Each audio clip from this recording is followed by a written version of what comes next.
अगर इतिहास के पन्नों को ध्यान से पलटा जाए तो एक नाम बार बार पूरी दुनिया के सामने गर्व से खड़ा दिखाई देता है। भारत। वह भारत जिसने सिर्फ अपने लिए नहीं बल्कि पूरी मानवता के लिए ज्ञान, संस्कृति और सभ्यता का दीप जलाया। सोचिए, जब दुनिया के कई हिस्सों में लोग सभ्यता का अर्थ भी नहीं जानते थे, तब इस धरती पर वेदों की ऋचाएं गूंज रही थीं। यहाँ ऋषिमुनि ब्रह्मांड के रहस्य खोज रहे थे। यहाँ शिक्षा को पूजा माना जाता था। तक्षशिला और नालंदा जैसे विश्वविद्यालयों में दुनिया के कोने कोने से विद्यार्थी आते थे। यह वही भूमि है जहाँ आर्यभट्ट ने शून्य की खोज करके गणित की दिशा बदल दी, जहाँ सुश्रुत ने हजारों साल पहले सर्जरी की नींव रखी, जहाँ चाणक्य ने राजनीति और अर्थशास्त्र का ऐसा ज्ञान दिया जिसे आज भी पूरी दुनिया पढ़ती है। भारत ने हमेशा दुनिया को जोड़ने का काम किया। वसुधैव कुटुंबकम यानी पूरी दुनिया एक परिवार है, यह सोच केवल भारत ही दे सकता था। लेकिन भारत का इतिहास सिर्फ ज्ञान का नहीं बल्कि शौर्य और बलिदान का भी इतिहास है। इस धरती ने ऐसे वीर पैदा किए जिन्होंने मातृभूमि के सम्मान के लिए अपना सब कुछ न्यौछावर कर दिया। महाराणा प्रताप ने भूखे रहना स्वीकार किया, लेकिन आत्मसम्मान से समझौता नहीं किया। छत्रपति शिवाजी महाराज ने हिंदवी स्वराज का सपना देखा और उसे सच करके दिखाया। गुरु गोविंद सिंह जी ने धर्म और न्याय की रक्षा के लिए अपने चारों बेटों तक का बलिदान दे दिया। रानी लक्ष्मीबाई ने तलवार लेकर अंग्रेजों के खिलाफ ऐसी जंग लड़ी कि दुश्मन भी उनकी वीरता देखकर कांप उठे। और फिर आए वे क्रांतिकारी जिनकी सांसों में सिर्फ आजादी बसती थी। भगत सिंह, सुखदेव और राजगुरु हंसते हंसते फांसी पर चढ़ गए। चंद्रशेखर आजाद ने अंग्रेजों के सामने कभी हार नहीं मानी।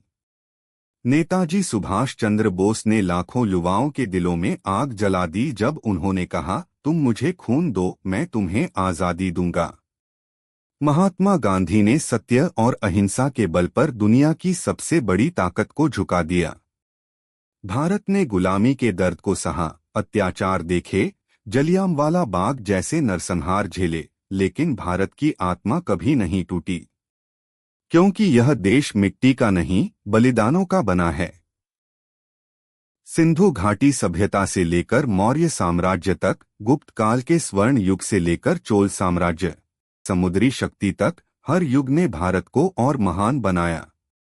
सम्राट अशोक ने युद्ध के बाद दुनिया को शांति का संदेश दिया। विक्रमादित्य के समय कला और साहित्य ने नई ऊंचाइयां छुईं। दक्षिण भारत के चोल राजाओं ने समुद्रों पर भारत की शक्ति का परचम लहराया। भारत सिर्फ राजाओं की कहानी नहीं है, यह संतों और महापुरुषों की भी भूमि है। कबीर ने प्रेम का संदेश दिया। तुलसीदास ने रामचरितमानस के माध्यम से भक्ति को जनवरी से जनवरी तक पहुंचाया। स्वामी विवेकानंद ने शिकागो में भारत की आध्यात्मिक शक्ति का ऐसा परिचय दिया कि पूरी दुनिया तालियां बजाने पर मजबूर हो गई। डॉक्टर भीमराव अंबेडकर ने संविधान के माध्यम से भारत को समानता और न्याय की नई दिशा दी। सरदार वल्लभभाई पटेल ने सैकड़ों रियासतों को जोड़कर अखंड भारत का निर्माण किया। डॉक्टर एपीजे अब्दुल कलाम ने भारत को मिसाइल शक्ति बनाकर दुनिया में नई पहचान दिलाई। और आज वही भारत दुनिया की सबसे बड़ी लोकतांत्रिक शक्ति बन चुका है।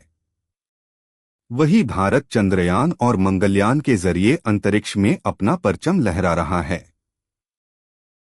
वही भारत योग और आयुर्वेद से पूरी दुनिया को स्वस्थ जीवन का रास्ता दिखा रहा है। भारतीय सेना आज भी हर दुश्मन के सामने चट्टान बनकर खड़ी है।